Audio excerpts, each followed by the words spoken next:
I lost my dad to cancer in 2013, and he was my greatest champion, biggest fan, like gregarious laugh, loudest in the room, just confident guy. And there was a lot of silence after I lost my dad in my life.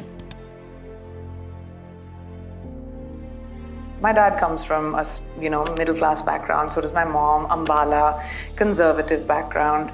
But he always asked for my opinion, and not in a flippant way, ki acha, let's see what a 4-year-old has to say, but in a serious way. And that always made me feel like I'm important.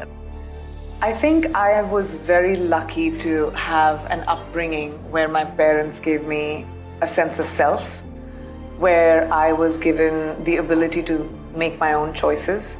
I think a lot of girls, especially in our country and many others, their ability to make choices is taken away from them. So I think it's very important for us to raise bold girls, for us to raise girls that push the envelope, for us to invest in the girls in our communities, in our countries, because once a girl stands on her own feet, she not just takes her family forward, she takes her community forward, which in part takes the country forward. I thought that my new life and this industry and my career was the most important thing. But family is, and the people around you are. And having a support system that makes you want to step forward every single day in this difficult ride called life, and that just makes it easier. I'm not someone who walks around with the ego. I believe in hard work, and I think only your work can speak for itself. So I used to walk in, I took meetings, I did auditions, and I got smaller roles, and I made them bigger and bigger and bigger, and slowly it took time to be able to get to this place. I wish I hadn't beaten myself up as much as I did. When you're young, you feel like one failure is the end of your life, or one breakup, or one friendship, or one fight. You feel like you can never come back from that. And I am a very intense person in general. I'm very sentimental, I'm emotional, so everything affects me. Energies affect me. If I've hurt someone, it affects me, if by deliberately or by mistake. So I think I used to really beat myself up when something went wrong or when I didn't get an opportunity. It's my fault, I must have done something wrong. And I would like to tell my younger 19, 20-year-old self that life is all hills and valleys. It's never going to be a smooth road. You will have up, you will have down, but when it's down, you will go up. So when you're up, be prepared for a down, and it's okay. Surround yourself by people that prop you up. Surround yourself by people who are genuinely happy for you.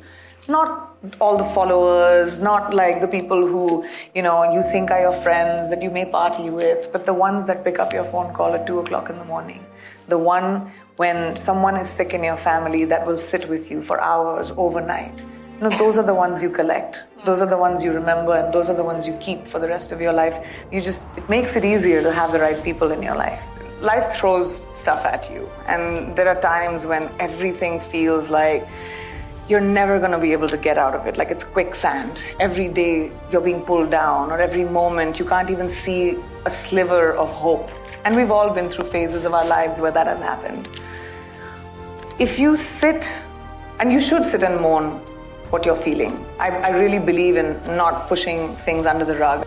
When I first started working here, I think that I did not want to be the check in the box. Normalizing my culture has been a long walk. And there are a few of us that are doing it, and culture should be normalized because children should be exposed to different kinds of culture. Culture is the best teacher in the world. Traveling around the world, meeting different foods that take different forms, languages. So I think that became my quest for a very long time. And I'm doing a lot of work where I want to bring stories that are about my culture, my people, and should be out there. I know that actors, we are the faces on posters, so people give us a lot of credit, but we're standing on the shoulders of almost like 1,000 people that made this show. When we talk about diversity in America, I think we spend a lot of time focusing on what people, different kinds of people who look different, but we don't really focus a lot on how we sound.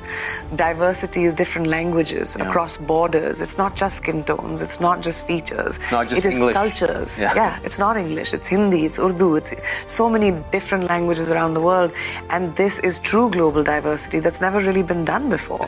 I do believe that people are meant to be with each other for whatever that duration in your life is supposed to be, and I think that people collide because you're supposed to create on this small, short life that you have, memories that you will take forward, family, and I think that Nick and I had, through our lives, like these weird, enchanted little moments, and but it's lovely now to have found your person. When you're alone and you're dealing with what you're scared of, you can't fight it because it's in your head. And you can't fight what's in your head. But when you talk about it to someone you trust, whether it's your family member, whether it's a loved one, whether it's a therapist, whatever, somehow the power goes away from it. So what I do is I diffuse it. And I don't have the baggage around my feet. I move on and it's done. Just move on. Life is so much easier. You're so heavy, you're never going to be able to rise above the water. You have to let it go to keep your head above water. And I like breathing. Fresh, clean air. I don't think circumstances or your environment can dictate how you feel. They can contribute to it. It's up to you to decide how much you're taking in and how much you're leaving out. This is not something, again, that I knew in my 20s, obviously. I was somehow doing it because I think my parents my family just taught me that resilience of bounce back up. My mom says that to me. She's like, you've always been someone who just bounces up and you're like, oh, it's okay. It was a mistake. I'll try it again. But if you treat life like that, whenever life has been tough, and it's been tough many times, it's been almost down and out and you don't want to get out of bed and you don't want to see anyone. I grew up in the public eye. So I kind of realized that my best person was me. I had to rely on my skill set. Whenever I was nervous or I was scared, I started focusing on whatever was the goal in that moment.